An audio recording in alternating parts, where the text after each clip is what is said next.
Dear students, welcome to 10th Social Science class. Dear students, in last class we have studied that the Battle of Plassey 1757. So here, when the Britishers were started to rule in India, that time they want to complete control of the India. They want to or they wish to open the new trade centers all over the India. So that's why they were started to interfering the political system of India. So they were started to interfering the political system of India. That's why, for that reason, the battle of Plassey was happened in the year of 1757. So for the reason for this battle, first one is that the interfering of the political issues of Indians, and also they were building the forts without having any permission of the Nawab, and also they were misuse the dastakas. So that purpose, that's why Sirajuddaulah was very angered on British rule. So that is the these are the main reason for the Battle of Plassey.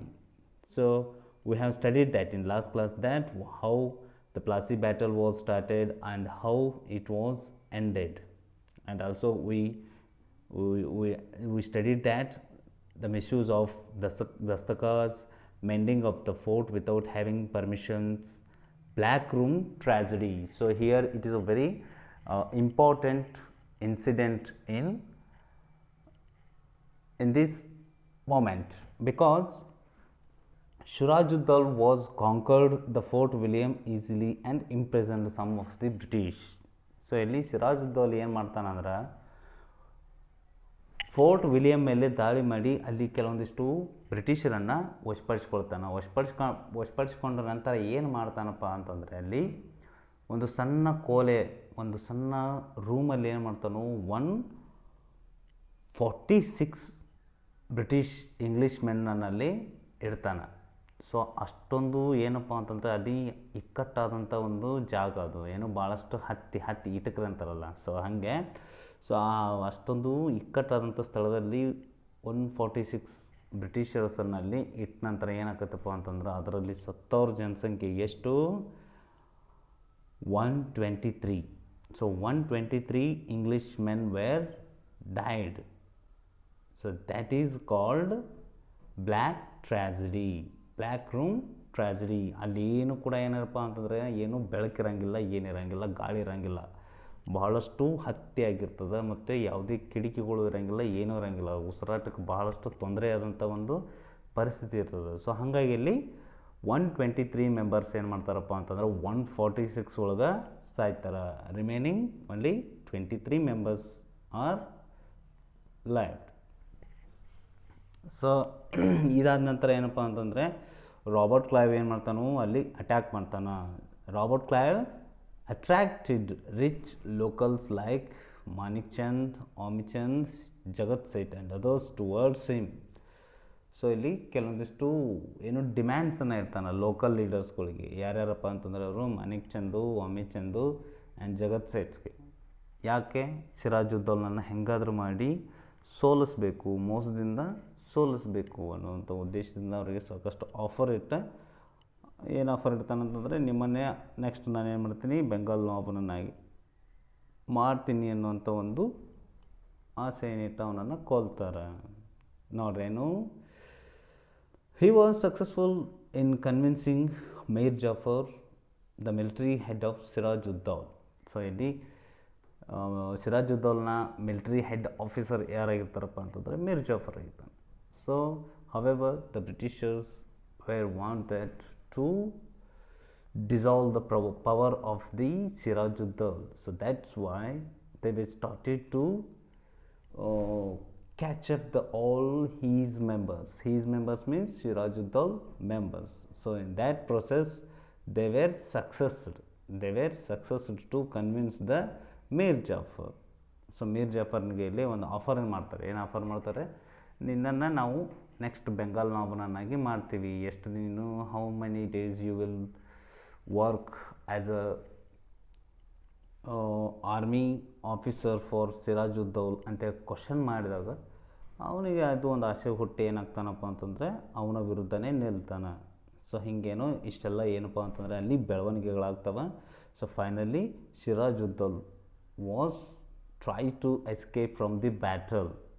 So ಇಲ್ಲಿ ಸಿರಾಜುದ್ದೌಲಾ ಬ್ಯಾಟಲಿಂದ ಬಹಳಷ್ಟು ಕ್ರೂರವಾಗಿ ನಡೀತದೆ. It was cruelly happened between the Britishers and Sirajuddaulah. So when the outcome of Britishers is more stronger than the Sirajuddaulah here. So ಅಲ್ಲಿ ಬ್ಯಾಟಲಲ್ಲಿ outcome ಯಾರು ಜಾಸ್ತಿ ಆಕತ್ತಪ್ಪ ಅಂತಂದರೆ, strength ಯಾರು ಜಾಸ್ತಿ ಆಕತ್ತಂತಂದರೆ ಬ್ರಿಟಿಷರ್ಸ್ ಜಾಸ್ತಿ ಆಗ್ತದೆ. ಸೊ ಹೀಗಾಗಿ the Sirajuddaula was try to escape from the battle but he was captured and killed. Finally ಅವನು ಕ್ಯಾಪ್ಚರ್ ಆಗಿ ಅಲ್ಲಿ ಸತ್ತೋಗ್ಬಿಡ್ತಾನೆ. ಸೊ ಔಟ್ಕಮ್ ಅಂತೂ ನಿಮಗೆ ಗೊತ್ತದೆ ಏನಾಗ್ತದೆ ಇಲ್ಲಿ. This war brought out the immorality, lack of unity among the Indians. So ನಮಗೆ ಮತ್ತೆ ಇಲ್ಲಿ ಅಗೇನ್ ಆ್ಯಂಡ್ ಅಗೇನ್ ಏನು ಗೊತ್ತಾಗ್ತೈತಪ್ಪ ಅಂತಂದರೆ ನಮ್ಮಲ್ಲಿ ಏನೋ ಒಗ್ಗಟ್ಟಿನ ಕೊರತೆ ಇದೆ, ಮಾರಲ್ ವ್ಯಾಲ್ಯೂಸ್ ಇಲ್ಲ ಯಾರಿಗೂ.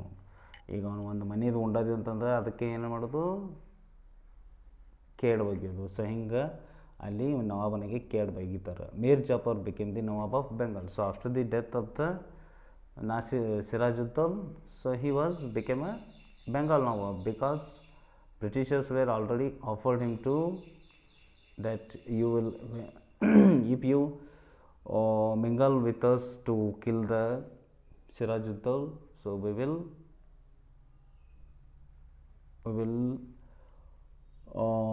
give you offer that you become a Nawab of Bengal ಅಂತೇಳಿ ಹೇಳಿದಾಗ ಸೊ ಅವನು ಆಫರ್ನನ್ನು ಅಕ್ಸೆಪ್ಟ್ ಮಾಡ್ಕೊಂಡು ಅವನು ಕೊಲ್ಲುವಲ್ಲಿ ಯಶಸ್ವಿ ಆಗ್ತಾರೆ. ಸೊ ಯಶಸ್ವಿ ಆದ ನಂತರ ಅಲ್ಲಿ ಮೀರ್ ಜಾಫರ್ ಏನಾಗ್ತಾನೆ, he became a Nawab of the Bengal. The company gained exclusive rights to do business in Bengal. So ಅಲ್ಲಿ ರೋಗಿ ಬಯಸಿದ್ದು ಹಾಲು ಅನ್ನೋ, ವೈದ್ಯ ಹೇಳಿದ್ದು ಹಾಲು ಅನ್ನೋಂಗೆ ಏನಪ್ಪ ಅಂತಂದರೆ ಯಾವಾಗ ಏನೋ ಬ್ಯಾಟಲಲ್ಲಿ ಸಿರಾಜುದ್ದೌಲ್ ಸಾಯ್ತಾನಲ್ಲ, ಯಾಕಂತಂದ್ರೆ ಅವನು ಅಪೋಸ್ ಮಾಡ್ತಿರ್ತಾನೆ, ಏನು ದಸ್ತಕಗಳನ್ನು ಮಿಸ್ಯೂಸ್ ಮಾಡ್ಕೋತಿರ್ತಾರೆ. ಸೊ ಅದು ಏನಾಗ್ತದಪ್ಪ ಇಲ್ಲಿಂದ್ರೆ ಮತ್ತೆ ಒಂದು ಇಂಪಾರ್ಟೆಂಟ್ ಥಿಂಗ್ ಆಗಿ ಕನ್ವರ್ಟ್ ಆಗ್ತದೆ. ಸೊ ಹಾಗಾಗಿ ಅವರೇನಪ್ಪ ಅಂತಂದರೆ ಯಾವುದೇ ಅಡೆತಡೆಗಳಿಲ್ಲದೆ ಎಕ್ಸ್ಕ್ಲೂಸ್ ಆಗಿ ರೈಟ್ಸನ್ನು ಬೆಂಗಾಲಲ್ಲಿ ಬಿಸ್ನೆಸ್ ಮಾಡಲಿಕ್ಕೆ ಅವರು ಪಡ್ಕೊತಾರೆ. Mir Jafar had to pay ₹17 corner and 70 lakh to as a relief to Sirajuddau's attack on the Fort William. So ಅದೇನು ಫೋರ್ಟ್ ವಿಲಿಯಮ್ ಮೇಲೆ ದಾಳಿ ಮಾಡಿರ್ತಾರಲ್ಲ ಸಿರಾಜುದ್ದೌಲ್ದು, ಅದನ್ನು ಖರ್ಚು ಯಾರು ಕೊಡಬೇಕಾಗ್ತಿದೆ, ಮೀರ್ ಜಾಫರ್ ಕೊಡಬೇಕಾಯ್ತು. ಸೊ ಮೀರ್ ಜಾಫರ್ನನ್ನು ಏನು ಮಾಡ್ತಾನಪ್ಪ ಅಂತಂದರೆ ಕಂಟಿನ್ಯೂಸ್ಲಿ ಅವನೇನು ಮಾಡಬೇಕಾಗಿತ್ತು, ಸಾಕಷ್ಟು ಟ್ಯಾಕ್ಸನ್ನು ಕೊಡಬೇಕಾಗಿತ್ತು. ಬಟ್ ಅವನು ಕೂಡ ಅಲ್ಲಿ ಕೆಲವೊಂದಿಷ್ಟು ಡ್ರಾಟ್ಸ್ ಆಗಿರ್ತಾರಲ್ಲ, ಏನೇ ಫ್ಲಡ್ಸ್ ಆಗಿರ್ಬೋದು, ಏನೋ ನ್ಯಾಚುರಲ್ ಡಿಸಾಸ್ಟರ್ಸ್ಗಳಿಂದ ಅಲ್ಲಿ ಸ್ವಲ್ಪ ಪ್ರಾಬ್ಲಮ್ ಆಗಿ ಅವನಿಗೆ ಕೊಡೋಕ್ಕೆ ಸಾಧ್ಯ ಆಗೋಂಗಿಲ್ಲ.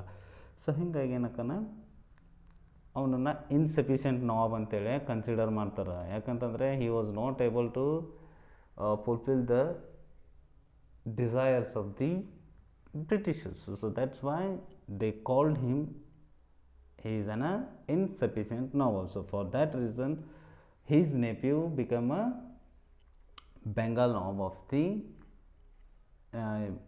became a Nawab of the Bengal.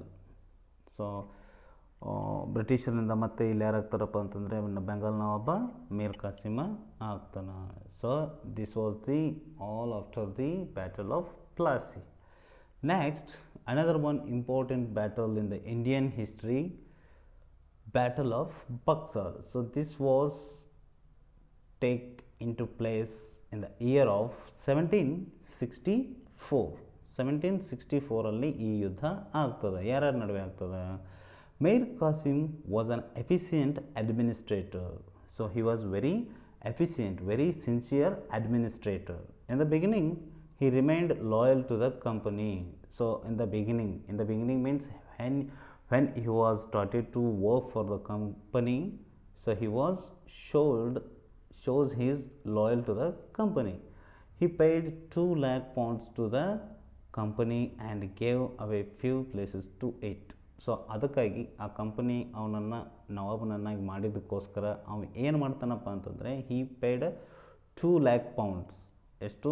2 lac ಪೌಂಡ್ಸನ್ನು ಯಾರಿಗೆ ಕೊಡ್ತಾನೆ? ಇಲ್ಲಿ ಕಂಪನಿಗೆ ಕೊಡ್ತಾನೆ. ಮತ್ತು ಕೆಲವೊಂದಿಷ್ಟು ಪ್ಲೇಸಸ್ಗಳನ್ನು ಕೂಡ ಇಲ್ಲಿ ಕೊಡ್ತಾನೆ. After verifying the misuse of ದಸ್ತಕಾಸ್,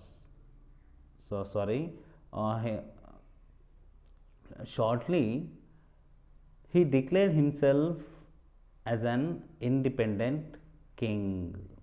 So after this all development, he declared that he was an independent king ಅಂತ ಹೇಳಿ ಕರೆಸ್ಕೊಳ್ತಾನೆ, ಘೋಷಣೆ ಮಾಡ್ಕೊಳ್ತಾನೆ.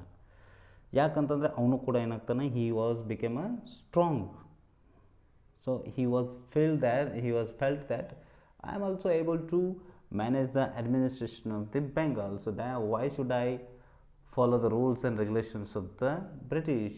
So that's why I am able to rule independently ಅಂತ ಹೇಳಿ ಏನು ಮಾಡ್ತಾನೆ ಅವನು, ಇಂಡಿಪೆಂಡೆಂಟ್ ಕಿಂಗ್ ಅಂತೇಳಿ ಘೋಷಣೆ ಮಾಡ್ಕೊತಾನೆ. After verifying the misuse of dastaks, so the misuse of the dastaks it was came to Mir Qasim. So ಅವನಿಗೆ ಗೊತ್ತಾಗ್ತದೆ ಏನು, ದಸ್ತಕಗಳನ್ನು ಮಿಸ್ಯೂಸ್ ಮಾಡ್ಕೊಳ್ಳೋದನ್ನು ಗೊತ್ತು ಮಾಡ್ಕೋತಾನೆ. he declared that, so he announced that or he declared that the business is duty free in Bengal. So ಅದು ಗೊತ್ತಾಗಿ ಏನು ಮಾಡ್ತಾನಪ್ಪ ಅಂತಂದರೆ ಬಿಸ್ನೆಸ್ ಅನ್ನೋದು ಟ್ಯಾಕ್ಸ್ ಫ್ರೀಯಾಗಿ ಏನು ಮಾಡಿಬಿಡ್ತಾನೆ, ಡಿಕ್ಲೇರ್ ಮಾಡಿಬಿಡ್ತಾನೆ. ಅದರಿಂದ ಏನಾಗ್ತದೆ ನೋಡ್ರಿ, as a result the British trade suffered considerably. So ಇಲ್ಲಿ ಎಲ್ಲರಿಗೂ, ಎಲ್ಲ ಭಾರತೀಯರಿಗೆ ಏನು ಮಾಡ್ತಾನಪ್ಪ ಅಂತಂದರೆ Mir Qasim without tax paying ಏನು ಮಾಡ್ತಾನೆ, ಎಲ್ಲ ವ್ಯಾಪಾರ ಪರ್ಮಿಷನನ್ನು ಕೊಡ್ತಾನೆ. ಸೊ ಹಾಗಾಗಿ ಎಲ್ಲರಿಗೂ ಒಂದಿಷ್ಟು ಲಾಭ ಬರೋಕ್ಕೆ ಸ್ಟಾರ್ಟ್ ಆಗ್ತದೆ. ಬಟ್ ಈ ಲಾಸ್ ಯಾರಿಗಾಗತ್ತದ, ಬ್ರಿಟಿಷರಿಗೆ. So the Britishers were facing the loss in profit. So that's why they also again started to hate the Mir Qasim also. ನೋಡ್ರಿ ಏನು ಮಾಡ್ತಾರೆ.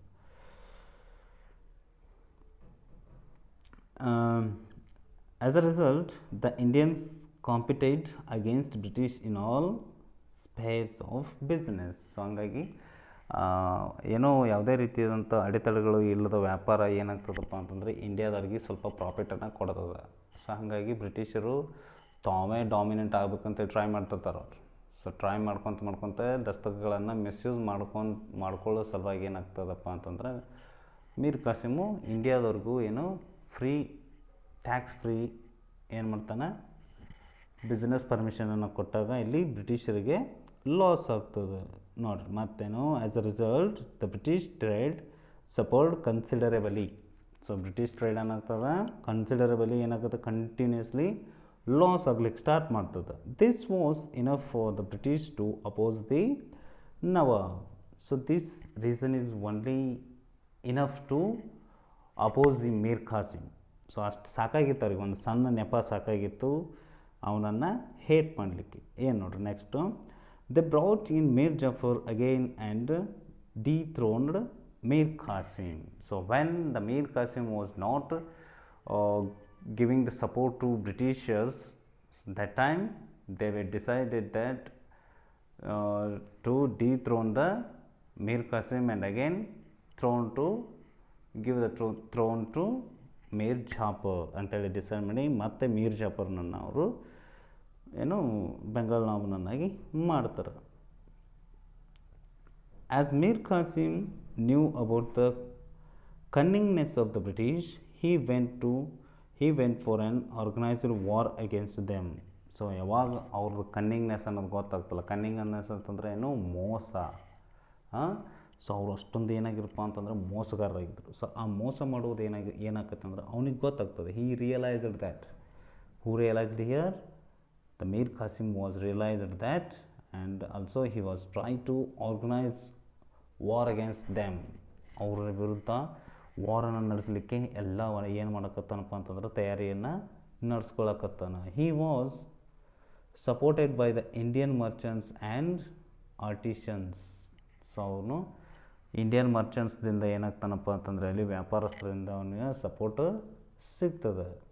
Mir Qasim entered into agreements with Mughal ruler Shah Alam second and Nawab of Awadh ಶೂಜುದ್ದೌಲ್. So Shah Alam ಜೊತೆಗೆ ಮತ್ತು ಶೂಜುದ್ದೌಲ್ನ ಜೊತೆಗೆ ಏನಪ್ಪ ಅಂತಂದ್ರೆ ಒಂದು ಏನು ಟ್ರೀಟಿ ಮಾಡ್ಕೊತಾನೆ, ಒಪ್ಪಂದ ಮಾಡ್ಕೊತಾನೆ, ಅಗ್ರಿಮೆಂಟನ್ನು ಮಾಡ್ಕೊತಾನೆ ನೋಡಿರಿ. Next the combined forces of Mir Qasim faced the British army led by Hector Munro at Buxar in 1764. ಶೂಜುದ್ದೌಲ್ನ ಜೊತೆಗೆ ಮತ್ತು ಶಾ ಆಲಮ್ ಜೊತೆಗೆ ಸೇರಿಕೊಂಡು ಏನಪ್ಪ ಅಂತಂದರೆ ಯುದ್ಧವನ್ನು ಮಾಡಲಿಕ್ಕೆ ಬ್ರಿಟಿಷ್ ಆಫೀಸರ್ ಯಾರು ಹೆಕ್ಟರ್ ಮುನ್ರೋನ ಜೊತೆಗೆ ಬಕ್ಸಾರ್ನಲ್ಲಿ 1764 ಯುದ್ಧವನ್ನು ಮಾಡಲಿಕ್ಕೆ ಸ್ಟಾರ್ಟ್ ಮಾಡ್ತಾರೆ. ಅದು ಎಲ್ಲಿ, ಯಾವ ಪ್ಲೇಸ್ ಅದು, Buxar. Mir Qasim got defeated and ran away from the battle field. So the result was battle of Buxar is that Mir Qasim was defeated and he was ran away from that battlefield. Shah Alam surrendered here. So when the Mir Qasim was ran away from the battlefield, so Shah Alam was arrested by the Britishers. The efforts of the combined forces to stop the British force failed completely. So completely ಅವೇನು combined forces ಆಗಿರ್ತಾರಲ್ಲ, ಯಾರು ಮೀರ್ ಕಾಸಿಮು, ಶೂಜುದ್ದೌಲು ಮತ್ತು ಶಾ ಆಲಮ್, ಅವ್ರನ್ನೆಲ್ಲ ಸೋಲಿಸುವಲ್ಲಿ ಯಶಸ್ವಿ ಆಗ್ತಾರೆ. So this is about the Buxar battle. Now the outcomes R the results of the battle. Let's see what is that, what are those. First one is that Shah Alam accorded the Diwani rights over Bengal to the British. So ಇಲ್ಲಿ ಶಾ ಆಲಮ್ ಏನು ಮಾಡ್ತಾನಪ್ಪ ಅಂತಂದರೆ ದಿವಾನಿ ರೈಟ್ಸನ್ನು ಯಾರಿಗೆ ಬಿಟ್ಕೊಡ್ತಾನೆ, ಇಲ್ಲಿ ಬ್ರಿಟಿಷರಿಗೆ ಬಿಟ್ಕೊಡ್ತಾನೆ. ನೋಡ್ರಿ ಏನು ಕೊಟ್ಟಾರ ನೋಡ್ರಿ, ದಿವಾನಿ ರೈಟ್ಸ್ ಅಂತಂದ್ರೆ ಏನು, the right to collect land taxes. Land taxes collect ಮಾಡೋದು ಯಾರಿಗಿತ್ತಪ್ಪ ಅಂತಂದರೆ ಅದು ಶಾ ಆಲಮ್ನಾಗಿತ್ತು. So when he was surrendered, when he was arrested by the Britishers, that time they want to Diwani rights. So that's why Shah Alam was given the Diwani rights to British. So this is the first outcome of the Buxar battle. Second one, Shah Alam second gave away all the rights over Bengal to the British for an annual fee of rupees 26 lakhs. So ಇಲ್ಲಿ ವರ್ಷಕ್ಕೆ ಏನಪ್ಪ ಅಂತಂದರೆ ಎಷ್ಟು, ಒಂದು ವರ್ಷದ ಆದಾಯವನ್ನು 26 ಆದಾಯವನ್ನು ಕೊಟ್ಟು ಎಲ್ಲ ರೈಟ್ಸನ್ನು ಅವರು ತೆಗೆದುಕೊಂಡ್ಬಿಡ್ತಾರೆ. ಅಡ್ಮಿನಿಸ್ಟ್ರೇಟಿವ್ ಆಗಿರ್ಬೋದು, ಲ್ಯಾಂಡ್ ಟ್ಯಾಕ್ಸ್ ಆಗಿರ್ಬೋದು, ಎಲ್ಲ ಅಧಿಕಾರವನ್ನು ಯಾರಿಂದ ಕಸ್ಕೊಳ್ತಾರೆ, ಇಲ್ಲಿ ಶಾ ಆಲಮ್ನಿಂದ ಕಸ್ಕೊಳ್ತಾರೆ. Next third one, the Nawab of Awadh had to give away a fine of rupees 50 lakh for waging a war against the company. So ಔದ್ನ ನವಾಬ್ ಯಾರಾಗಿದ್ರಲ್ಲಿ, ಶೂಜುದ್ದೌಲು. ಸೊ ಅವನಿಗೆ ಎಷ್ಟು ರೂಪಾಯಿ ದಂಡ ಹಾಕಿದ್ರಪ್ಪ ಅಂತಂದರೆ, ಎಷ್ಟು ರುಪೀಸು, 50 lakhs. ಯಾಕೆ, for waging a war against the company. ನೀವು ಕಂಪ್ನಿ ವಿರುದ್ಧ ಯುದ್ಧವನ್ನು ಮಾಡಿದ್ದಕ್ಕೆ ನಿಮಗೆ ಎಷ್ಟು ಲಕ್ಷ ದಂಡ ಆಗ್ತಿದ್ದವ ಅಂತಂದ್ರೆ ಅವರು 50 ಲಕ್ಷ. ಸೊ ಆ ದಂಡವನ್ನು ಔದ್ನ ನವಾಬ ಕೊಡಬೇಕಾಯಿತು. With the death, the fourth one is that with the death of Mir Jafar, the company paid pension to his son and took over the entire administration of Bengal. So after the death of the Mir Jafar, the British government was given the pension to his son. So ಅವನಿಗೆ pension ಅನ್ನು ಕೊಡ್ತಾರೆ. After that, the all power was controlled by the administration was took over by the Britishers. So ಬೆಂಗಾಲ್ನ complete administration ಯಾರ ಕೈಗೆ ಹೋಯಿತು, ಮೀರ್ ಜಾಫರ್ ಸಾಯನ ಇಲ್ಲಿ Britishers. So ಆ Britishers ಯಾಕೆ ಅದನ್ನು ಮಾಡ್ತಾರಪ್ಪ ಅಂತಂದರೆ ಅವನ ಮಗ ಯಾರು ಮೀರ್ ಜಾಫರ್ನ ಮಗ ಅಷ್ಟೊಂದು he was not able to do the administration of Bengal. So that's why they were given the pension to him and they took over the entire administration of Bengal. So these are the outcomes of the battle Plassey. Next, let's see. The Buxar battle made the British as the real holders of power over Bihar, Bengal and Odisha's provinces. So ಇಲ್ಲಿ ಏನಾಗ್ತಾರಪ್ಪ ಅಂತಂದ್ರೆ ಅವರು strong ಆದ ನಂತರ ಅವರು they became a real holders of power over Bihar, Bengal and Odisha provinces. Even Awadh remained under there control. In 1765, Robert Clive brought a dual government concept.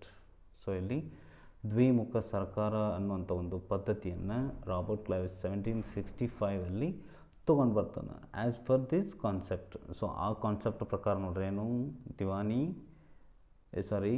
Dual government ಅಂದ್ರೆ ಏನು, ದ್ವಿಮುಖ ಸರ್ಕಾರ ಪದ್ಧತಿ ಅಂತೇಳಿ ಕರೀತಾರೆ. ಅದರ ಏನು ನೋಡ್ರಿ, as per this concept the British had the right to collect land taxes.